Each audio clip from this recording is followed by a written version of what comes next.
Давайте поговорим о том, что сахар делает с артериями. Наверное, самый большой ущерб от высокого уровня сахара в крови у диабетика терпит сосудистая система.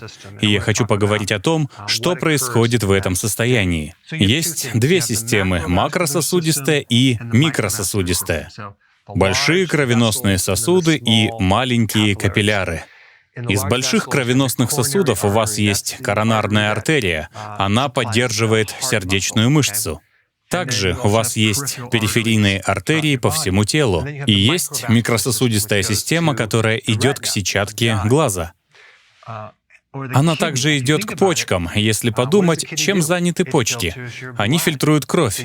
Вся сосудистая система фильтруется через почки. В почках есть много капилляров.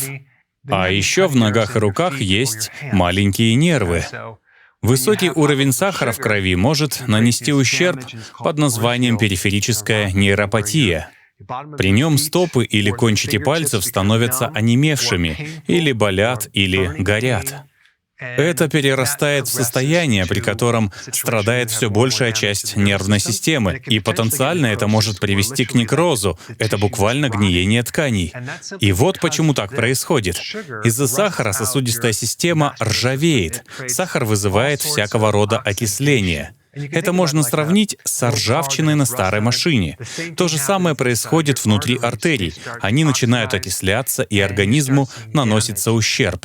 Слой внутри кровеносных сосудов называется эндотелий.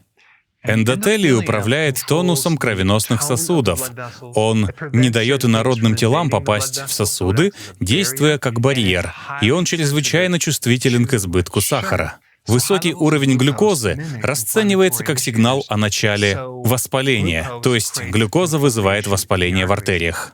Это лишь начало череды событий, которая закончится блокадой артерий. Последовательность такая: окисление, повреждение, воспаление.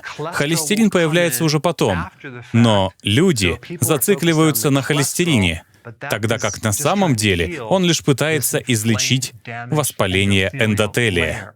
Окисление оказывает прямое и косвенное воздействие. Я не буду вдаваться в подробности, но оно вызывает множество серьезных эффектов в организме, о которых вы даже не узнаете, пока позже у вас не возникнут проблемы. Также оно вызывает утолщение кровеносных сосудов, они становятся жесткими, а из-за высокого уровня сахара в крови развивается инсулинорезистентность, которая замедляет кровоток. Диабет или высокий уровень сахара наносит неврологический ущерб во многом из-за поврежденных кровеносных сосудов, которые истощают нервы. Вот что происходит. Еще сахар создает в артериях кое-что под названием КПГ. Конечные продукты гликирования. Они очень отравляюще действуют на артерии и на весь организм в целом, включая нервную систему, мозг и поджелудочную железу. Еще происходит вот что. Когда у вас гипергликемия или высокий уровень сахара, вы начинаете вырабатывать избыточное количество сорбита.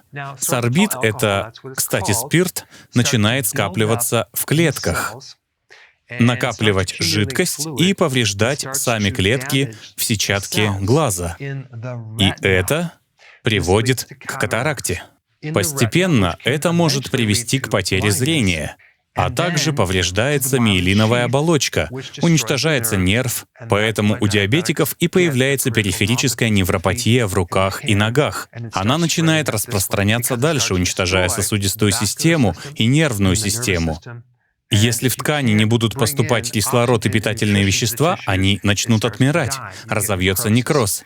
В остальном вы совершенно здоровы. Также поймите то, что организм может сам вырабатывать сахар, если ему это нужно. Это называется глюконеогенез. Случается ли что-то из этого, когда организм сам вырабатывает сахар? Нет, не случается, потому что организм также вырабатывает антиоксиданты. Они защищают тело от осложнений из-за высокого сахара в крови.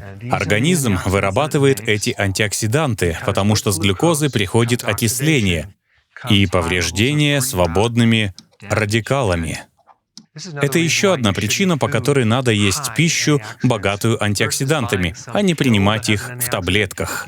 Вы должны есть много богатой антиоксидантами пищи, должны увеличить количество овощей в рационе, чтобы предотвратить осложнения из-за высокого уровня сахара в крови. Поэтому у диабетиков, которые правильно питаются и имеют дополнительный источник антиоксидантов, бывает меньше осложнений от диабета. Есть одно очень хорошее средство от некоторых из этих состояний — бенфотиамин. Это жирорастворимая форма B1 и отличная профилактика периферической невропатии из-за высокого сахара в крови. Также он в какой-то мере защищает почки и сетчатку глаза. Просто чтобы вы знали, исследования по сетчатке и почкам проводились на животных, а не на людях. Но я все равно советовал бенфотиамин от периферической невропатии многим клиентам и получал просто великолепные результаты. Подытожим. Учитесь на чужих ошибках. Пользуйтесь знанием о том, что будет с организмом, если есть много сахара. Не ждите, пока у вас не появится это состояние, потому что многие симптомы не проявляются годами, а потом становится слишком поздно. Если хотите узнать больше про сахар в крови и диабет, я оставлю здесь ссылки на видео.